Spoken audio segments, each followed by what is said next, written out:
chapter 20, verse 1 through 2. And I saw an angel come down from heaven, having the key of the bottomless pit, and a great chain in his hand. And he laid hold on the dragon, that old serpent, which is the devil and Satan, and bound him 1,000 years. Some people have said, I wonder what the symbol of the dragon is in the book of Revelation. Well, if it's not clear, how much more clear can he get here? He laid hold on the dragon, the old serpent, which is the devil and Satan. I mean, there's no ifs, ands, and buts, right, what that means. He's talking literally about Satan, and that means that there literally is a devil, which, did you know a lot of people, there's a lot of churches don't even believe that there's a real devil? Or hell. Or hell. A physical hell. We're on the subject here, and we've got the verse right in front of us. 90-some, maybe 95% or more of churches, pastors, and churchgoers do not believe in this 1,000-year millennium. If you say you believe in God, and you say the Bible's the Word of God, and it clearly says He bound Satan for 1,000 years, why would you not believe those 1,000 years are literal? Now, I'm here to tell you that there is a 1,000-year time period where Satan will be bound. We've seen all the damage he's done upon this earth. You can think about how many days did it take to create the earth? 6. Or to make the earth? 6. 6 days, according to Genesis, right? On the first day he did this, on the second day he did that, and on the seventh day he rested, right? Yep. And all the way from the beginning of the church, they taught those 7 days of creation would represent 7,000 years. There's writings all the way back from the early church where they believed exactly what I'm telling you tonight, and exactly what we've been studying, that there would be 6,000 years, there would be the coming of the Antichrist, there would be the 2 witnesses, there would be Satan would be bound for 1,000 years. They taught all that all the way back in the first century of the church. So don't let anybody tell you differently. So here we have, finally, we don't know why, the Bible's not telling us why, but for some reason Satan is bound.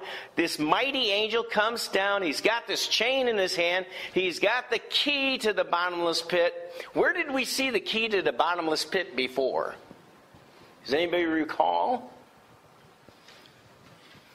Remember when Apollyon, I was going to say the second chapter. not second chapter, Chapter 9, and Apollyon was led out of the bottomless pit along with all those locusts, whatever those demonic or fallen beings, whatever they are, and they were all come out. What did you say? Liberals. Oh my! Liberals. Is that where we are, chapter 9 in the world? But here we are, and I saw an angel come down from heaven having that key. And he took this great chain. Now some people say, well, do you think it's a literal chain? I'll tell you, I try to take everything literal. Yeah. And if it's not a literal chain, it certainly has a literal meaning. And he is chained up, he is bound in this bottomless pit for 1,000-year period. And that's what this chapter primarily is about, 1,000 years. Because what did we talk about last week? We talked about the second coming of Christ. We talked about the second coming of Christ, and we talked about Armageddon. I believe we mentioned that he took the beast and the false prophet, he threw him in the lake of fire. Now we see what he does with Satan. You might ask the question, well, why doesn't he throw Satan into the lake of fire? He's the one that caused it all. Because he's not done with them yet. And it kind of, to me, it shows God is cool. Because he's not worried about Satan. He's got plenty of time. He's going to use this guy. I don't think he put him up to it, but he's going to use the situation. And let's see what he's going to do. cast him into the bottomless pit. He shut him up, set a seal upon him. He should deceive the nations no more. We know that Satan is alive because of all the deception, right? Can you imagine living in that time? Can you imagine being born as a baby in that time where there's no Satan? If there's no Satan, I imagine all his demons were locked up too. It doesn't say it, but I imagine they don't have a leader. All evil has been taken away. All evil in the spiritual world. And there are going to be people that are born during that 1,000 years. There's going to be people that are married, that are having children during that time. And why is God doing this? I believe God's going to show us what earth could have been like had Adam and Eve never sinned. But they cast Satan into the bottomless pit. They shut him up. They set a seal upon him that he should deceive the nations no more till the 1,000 years should be fulfilled. And after that he must be loosed a little season. Now, when you see the word till, it's the same as until. And we've said this before. The word until means you keep doing something until you do something else, right? He will deceive the nations no more till the 1,000 years are up or fulfilled. That means when the 1,000 years are fulfilled, guess what? He's coming out and he's going to deceive the nations again. And that doesn't seem to make much sense. Why does God do that? Well, let's see. As it says, he has to be loose for a short season. So, verse 4. And you'll note a title up there. This is the first resurrection. You can see all the masses of people standing there. And you go up the stairs. You can see the Ark of the Covenant here. Now, I'm not saying I don't know how accurate the picture, obviously the artist saw this in his mind. But you see all the people standing there. It's supposed to represent all the people that have been raised from the dead. Well, let's read what it says. And I saw thrones, and they sat upon them, and judgment was given unto them. And I saw souls of them that were beheaded for the witness of Jesus and for the word of God, which had not worshipped the beast, neither his image, neither had received his mark upon their foreheads or in their hands, and they lived and reigned with Christ 1,000 years. That's the whole period of the millennium. Right? So who are these people? These are the people that were in the Great Tribulation. Literally, they lost their head. Yeah. I mean, they paid the price. And you can see it's worth it.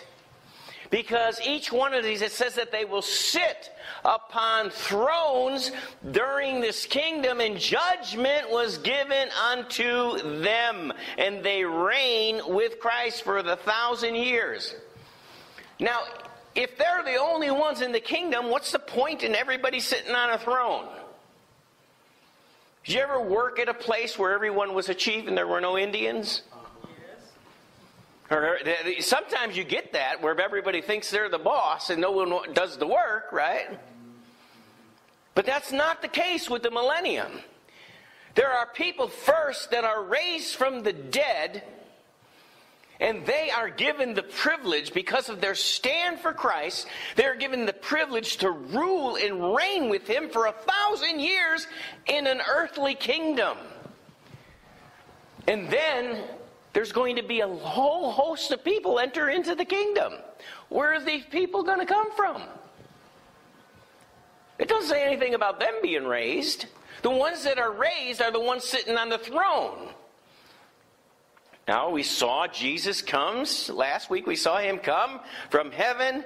He judges, he fights the enemies. We said the blood came up to the horse's bridle. There was so much blood. All the nations were against him, but that didn't include everybody on the earth. So the remaining people on the earth will have opportunity to enter into the kingdom. And who will decide their fate?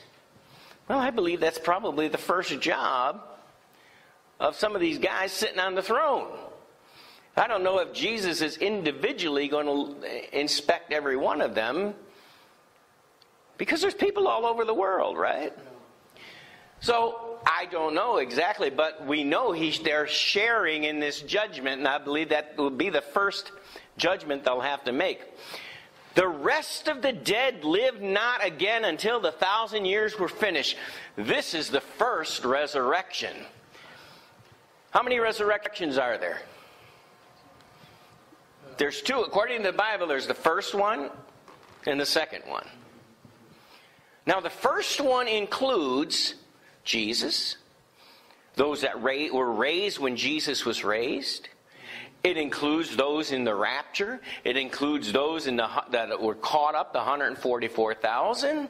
It includes those who were caught up when Jesus came down. Remember, it says that some will rise when they hear the trump. They will rise as he's coming. They will meet him in the air. Remember, it says that. So we don't actually know all the details. But all of that, all the way until this time, includes the first resurrection. And you see, none of the dead will be raised until after the 1,000 years. If they haven't been raised up to this point, they're going to not be raised until the 1,000 years are up. And we are going to actually address that in this tonight as well, that second resurrection. It could be 1,000 years, but isn't the biblical time a year is like a day and a day is like a year? Yeah, but in this case, it'll literally be 1,000 years. Literally, yes. In verse 6, it says, "Blessed and holy is he that has part in the first resurrection." Now remember, it's not just the people we see raised at this point, but all the people, including Jesus. So blessed and holy are all these people that by God's grace got in that first resurrection. On such, the second death has no power. But they shall be priests of God and of Christ, and shall reign with him 1,000 years. And it doesn't say here yet what the second death is. Anybody want to take a stab at it? What the second death is? Well, he talks about the second death, which is when they're thrown into the pit. There you go. When they're thrown into the lake of fire. Yep. Separation for eternity. Yep. Separation for eternity. In other words, what this is saying is, those who are in the first resurrection, they made it. There's no chance that they're going to fall away. There's no chance they're going to end up in the lake of fire. Right. And they will be kings and priests of God, and they will reign with him 1,000 years. 1,000 years, literally upon this earth. Now, there would be some people who disagree with that. Where do you get the idea that there's going to be 1,000 years on the earth? Well, we're going to see, because the Bible exactly says that. We'll see what it says.